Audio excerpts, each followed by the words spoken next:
I am born in northern side of Asia in Bangladesh.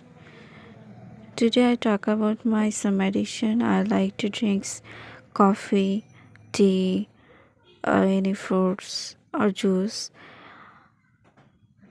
My addiction is good, but caffeine is also harmful for some issue, and too much caffeine is really harmful for any health condition.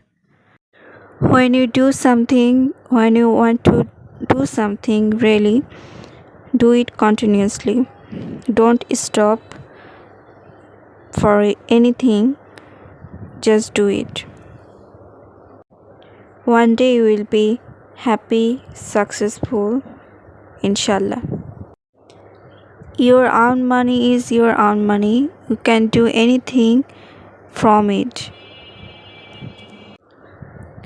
Do hard work, do study. No one will save you from anything.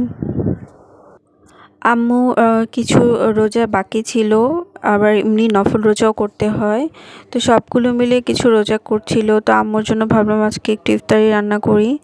তো এই জন্য আমি সুজি করছিলাম। সুজির জন্য প্রথমে কাঠবাদাম, কাজু বাদাম, তারপর কিশমিশ সুন্দর করে ভিজিয়ে রেখে তারপর সেটা কুচি করে কেটেছি, তোমরা দেখলে। এখন ভালো করে দুধের মধ্যে একটা এলাচ, তেজপাতা আর একটু দারচিনি দিয়ে ঘন করে তার মধ্যে আমি এই বাদামগুলো ভেজে নিয়েছি, কিশমিশগুলো গিয়ে এটা দিয়ে দিব, আর গুঁড়া দুধ দিয়ে দিয়েছি। তোমরা তরল দুধেও করতে পারো, সেটাও ভালো লাগবে, তবে পাউডার দুধে আমি করেছি আজকে বাসায় ছিল বলে। এদিকে একটু বেগুনিও করে নিচ্ছি। তারপরে আগেই তোমরা দেখলে যে সুজিটা ভেজে নিয়েছিলাম, ওটাও দিয়ে দিয়েছি।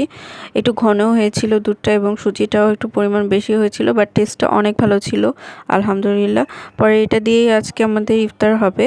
আর এমনিতেও মুড়ি ছিল, বাদাম, চানাচুর এসব তো ছিলই, আর এক্সট্রা করে অন্য কিছু ছিল না।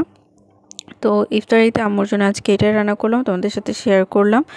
আর আমার ব্লগ ভালো লাগলে যারা নতুন দেখছো অবশ্যই সাবস্ক্রাইব করতে ভুলো না চ্যানেলটা, আর যারা আমার পেজে দেখছো অবশ্যই ফলো লাইক করো, আর যারা ইনস্টাগ্রামে দেখছো অবশ্যই আমাকে ফলো করো। তো এইটাই ছিল আম্মুর ইফতারি, আর ফলমূল ছিল, ওগুলো কিছুটা কেটে দিয়েছি। আর আজকে এই পর্যন্তই। আল্লাহ হাফিজ।